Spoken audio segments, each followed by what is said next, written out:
Hello friends, welcome to રસીકી રાની. આજે આપણે બનાવીશું કાઠિયાવાડી સ્પેશિયલ દાલ ખીચડી અને ટામેટાનું ભરતું. તો અહીંયા દાલ ખીચડી બનાવવા માટે અહીંયા મેં કુકરમાં એક વાટકી મિક્સ કરેલી દાલ ખીચડી લઈ લીધી છે. પછી આપણે એના અંદર અડદની દાળ, થોડીક તુવેરની દાળ અને થોડીક ચણાની દાળ નાખી દઈશું. આ બધી જ દાળને આપણે એકદમ સરસ સારી રીતે ધોઈ લેવાની છે. તો તમે અહીંયા હવે જોઈ શકો છો કે મેં આ દાળ 3 થી 4 પાણીએ ધોઈ લીધી છે. પછી આપણે આના અંદર થોડાક આપણે બટાકા નાખીશું. બટાકાના એકદમ મેં મોટા મોટા પીસ કરીને નાખી દીધા છે અને એના અંદર થોડુંક ગાજર નાખીશું. પછી આપણે એના અંદર હળદર અને સ્વાદ પ્રમાણે મીઠું નાખીશું અને પાણી રેડીને આને આપણે થોડીક વાર ઉકળવા મૂકી દઈશું. તો આપણી ખીચડી એકદમ સરસ રીતે ઉકળી જાય એના પછી આપણે ટામેટા બે એના અંદર મૂકી દઈશું અને આપણે પછી કુકરનું ઢાંકણ એકદમ સરસ રીતે બંધ કરી નાખીશું અને 3 થી 4 વિસલ પાડી દઈશું. તો તમે અહીંયા હવે જોઈ શકો છો એકદમ 3 થી 4 વિસલ પડીને ખીચડી આપણી તૈયાર થઈ ગઈ છે. તો તમે જોઈ શકો છો એ એકદમ સરસ બફણી છે, સરસ. તો હવે આપણે ટામેટા છે એ આપણે એક સાઈડમાં 12 વાટકામાં કાઢી નાખીશું, કારણ કે આપણે ટામેટાનું તો ભરતું બનાવવાનું છે.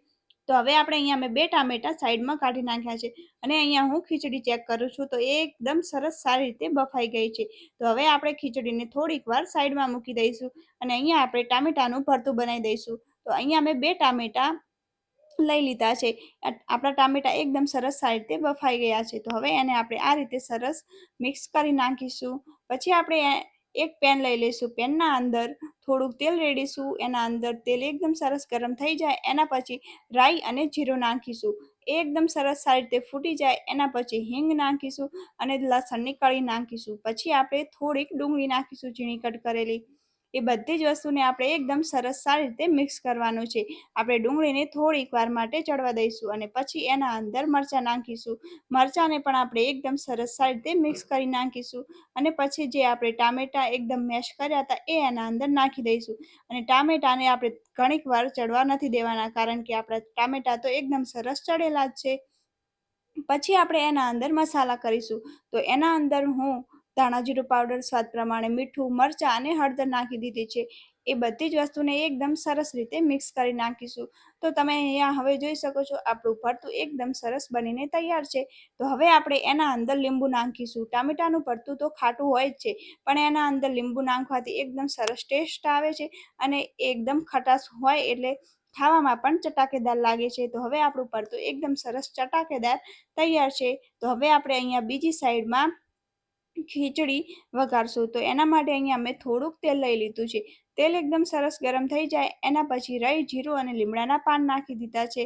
પછી આપણે થોડાક અહીંયા લવિંગ મેં નાખ્યા છે. પછી આપણે એના અંદર ડુંગળી નાખીશું. ડુંગળીને પણ આપણે એકદમ સરસ સારી રીતે ચડવા દઈશું. તો આપણી ડુંગળી એકદમ સરસ સારી રીતે હવે ચડી ગઈ છે, તમે અહીંયા જોઈ શકો છો. પછી અહીંયા મેં ફ્રોઝન વટોણા નાખ્યા છે, તમે એ સ્કીપ પણ કરી શકો છો. પછી આપણે આના અંદર મસાલા નાખીશું. તો અહીંયા મેં ધાણા જીરું પાવડર, સ્વાદ પ્રમાણે મીઠું, હળદર અને મરચાં નાખી દીધા છે. તમારે અહીંયા મીઠું જોઈને નાખવાનું છે, કારણ કે આપણે ખીચડીમાં પણ થોડુંક મીઠું નાખ્યું છે. તો પછી આપણે આ મસાલા ચડવા માટે થોડુંક પાણી રેડી નાખીશું. તો તમે અહીંયા હવે જોઈ શકો છો આપણા મસાલા એકદમ સરસ ચડીને તૈયાર થઈ ગયા છે. તો હવે આપણે બધી જ ખીચડી એના અંદર એડ કરી નાખીશું અને ખીચડીના અંદર આપણે થોડુંક ગરમ પાણી રેડીશું, કારણ કે આપણે ખીચડી આપણે એકદમ સરસ ઢીલી બનાવવાની છે એટલે. તો આ પાણી રેડવાથી આનો ટેસ્ટ એકદમ બદલાતો નથી, એકદમ એવો ને એવો જ રહે છે. પછી આપણે અંદર આંબલીનું પાણી રેડી નાખીશું અને એને પણ સરસ રીતે મિક્સ કરી નાખીશું. તો તૈયાર છે આપણી દાલ ખીચડી. Thank you.